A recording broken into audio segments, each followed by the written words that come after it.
বলছি মা, কালকে রাতের খবরটা শুনলে? পাড়ায় নাকি চোর এসেছিল ওই ওই পাশের ঘরে কাকিমাদের ঘরটাতে। ওদের নাকি আওয়াজ হচ্ছিল। এই আমি এখানে বেরিয়েছি, এখানে নিতুর মা ওরা সব বলছিল। ও, তাই? হুম। আমি শুনি নাই। দেখো কেমন আজকাল। শুনেছি চোর আসেনি, কিন্তু কি হয়েছে কেন কালকে এদের খুব আওয়াজ হচ্ছিল ঘরে। ও, হতে পারে হয়তো। আজকাল চোর খুব কম আসছে, কারণ কি বলতো? কারণ আজকাল আমাদের রাজ্যে কোনো চাকরি বাকরি নেই।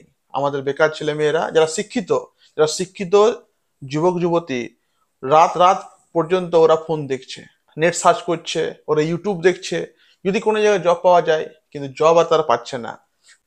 তাই বেকারের যন্ত্রণায় রাত রাত পর্যন্ত ওরা জেগে থাকছে, 2টা 3টা পর্যন্ত। তার জন্য চোর আসা বন্ধ হয়ে গেছে। এটাই হলো চোর না আসার মূল কারণ। চোর কি করে আসবে? কারণ সে জানে যে এই ঘরে একজন শিক্ষিত একজন বেকার যুবক বা যুবতী রয়েছে। তার জন্য চোর আসাও বন্ধ হয়ে গেছে।